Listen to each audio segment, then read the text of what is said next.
Saudara, menghadapi musim hujan yang rawan mewabahnya jentik nyamuk demam berdarah, Korem Lilawangsa 011 Loksemawe melakukan fogging di area perkantoran dan lingkungan asrama Marokem setempat untuk mencegah wabah penyakit DBD.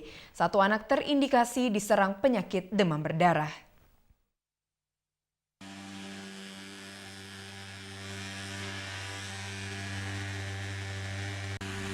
Anggota Korem Lilawangsa bekerja sama dengan Rumah Sakit TNI Kesrem melakukan fogging di lingkungan asrama dan perkantoran Korem 011 Lilawangsa Loksemawe. Fogging dilakukan karena musim hujan yang rawan mewabahnya virus demam berdarah. Bahkan sebelumnya seorang anak anggota TNI terindikasi dalam demam berdarah.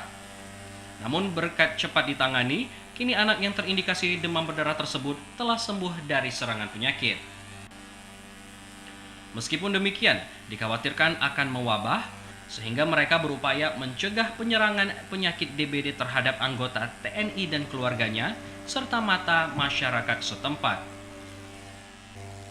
Dalam hal ini, fogging juga dilakukan ke bagian dalam rumah, halaman belakang asrama Korem, hingga ke selokan lingkungan asrama, guna mengurangi penyebaran atau berkembangnya nyamuk pembawa virus tersebut. Kepala Staf Korem 011 Lilawangsa Loksemawe, Letkol Infantri Sunardi Istanto menyampaikan, fogging ini dilakukan agar nyamuk pembawa virus tidak berkembang dan mewabah di lingkungan asrama maupun perkantoran serta masyarakat setempat. Awalnya kita melihat ada salah satu anak anggota keluarga yang tinggal di asrama yang terindikasi DB, demam berdarah, sudah dirawat, sekarang sudah sembuh.